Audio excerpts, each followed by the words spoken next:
কুকু যাবে পড়তে। গুড মর্নিং, শুভ সকাল বন্ধুরা। তোমরা সকলে কেমন আছো? আশা করছি সকলে ভালো আছো, সুস্থ আছো, আমিও ভালো আছি। আর আজকের দিনটা একটু অন্যরকম, মানে সকাল থেকে মেঘলা। হাই, কী হলো? আর এই দেখুন লাকি সোনা এই যে বাইরে টয়লেট করতে গিয়েছিল, আর গাছগুলো একটু তদন্ত করে নিল। আর দিদি এখন পড়তে যাবে, দিদির কাছে একটু দাঁড়াবে। দিদি যদি 1 চামচ কমপ্ল্যান দেয়, সেই জন্য। কমপ্ল্যান ভালো নয় তোমার জন্য, বুঝেছ সোনা?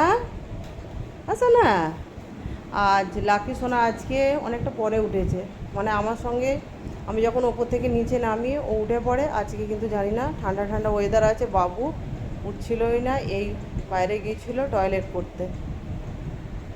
এখন দিদির কাছে কিছুক্ষণ দাঁড়িয়ে থাকবে। আর এই গাছটা উপরে ছিল, কালকে নিচে নামিয়ে নিয়েছে, মানে শুকনো হয়ে যাচ্ছে তো, সেই জন্য, আর একটু রোদ খাওয়ার জন্য। আর এই দেখুন, এই লাল জবা গাছটা অনেক দিনের পর একটা জবা ফুল ফুটেছে। কালারটা দেখুন, লাল টকটক করছে, খুব সুন্দর লাগছে দেখতে। আর এই গাছগুলিতে ফুলই আর ফোটেনি। এখানে 2টো নয়নতারা, এখানে যে 3টে নয়নতারা, আর এখানে এই গাছের নামটা আমি ভুলে যাই বারবার। কি করছো সোনা? চলো। তো আজকের মতো টাটা, সকলে ভালো থাকবেন, সুস্থ থাকবেন, টাটা।